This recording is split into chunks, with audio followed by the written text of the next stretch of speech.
لو بتحبي الفسيخ ونفسك تعمليه في البيت ويطلع زي الجاهز، شوفي معايا الفيديو ده للنهاية. وكمان هديكي أسرار تخليه معاكي مظبوط وطعمه حكاية.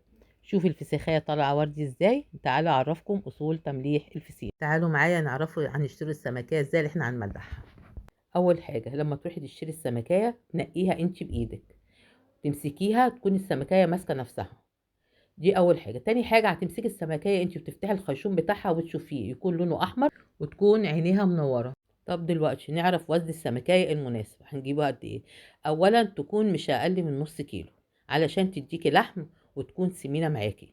مو هتقولي لي طب لو اقل اقول لك ممكن نجيب الثلاث سمكات كيلو، اي حلو برضو، بس انا اقول لك النص كيلو هتكون سمينه شويه معاكي من نص كيلو وطالع. يلا بينا نعرف خطوات تمليح الفسيخ. اول حاجه بنمسك الفسيخية بنغسلها كويس جدا وبنغسل خاشمها، بس المهم مفيش مية تخش قلب السمكية.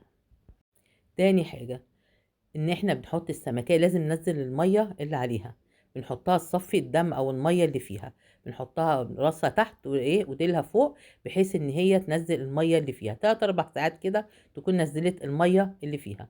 بعد كده بناخدها بننشفها كويس جدا زي ما انتوا شفتم. بنمسك الخياشيم بتاعتها بننشفها بالمناديل، وخلاص نشفنا الميه الدم اللي فيها او الميه اللي فيها خالص. بعد كده بنعمل لها المساج اللي انتوا شايفينه ده. ليه؟ عشان يطري السمكيه من جوه. بس اوعوا تيجوا ناحيه البطن. البطن لا، محدش يجي ناحيه البطن نهائي. المساج ده بيبقى في الظهر بس. اوعي تكوني لسه ما عملتيش لايك واشتركتي في القناه. دلوقتي خلصنا خطوة المساج، هنخش على التمليح. أول حاجة كيلو السمك بيتحط عليه ملح قد إيه؟ بيتحط عليه من 250 جرام ل 300 جرام ملح خشن. ده همت عشان كيلو ونص حطيت عليهم نص كيلو ملح خشن. هنحط على الملح الخشن معلقة كركم ومعلقتين شطة وحوالي 4 معالق زيت. الزيت ده بقى بيطري السمكية وبيخلي لها طعمها بيروح حتة تانية خالص. هتسألي نفسك دلوقتي طب ليه احنا منستخدمش الملح الناعم بتاع الأكل؟ الملح الخشن بيسحب المية اللي في البراية وبيخليها طعمها أحلى وأحسن.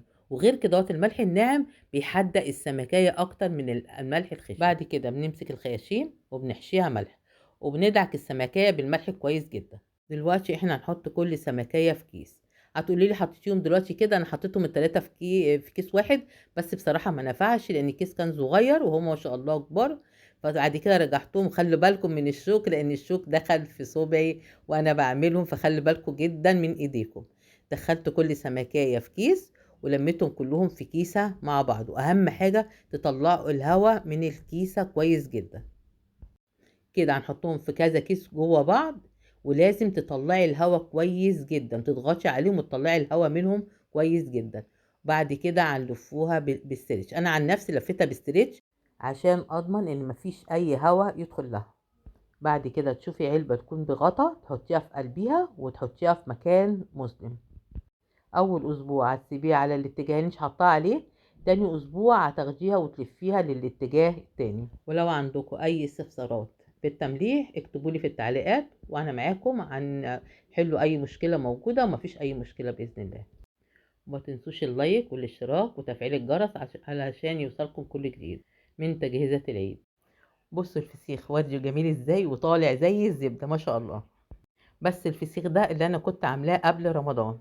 اما الفسيخ اللي ملحناه النهارده باذن الله هعمل لكم له فيديو في العيد باذن الله.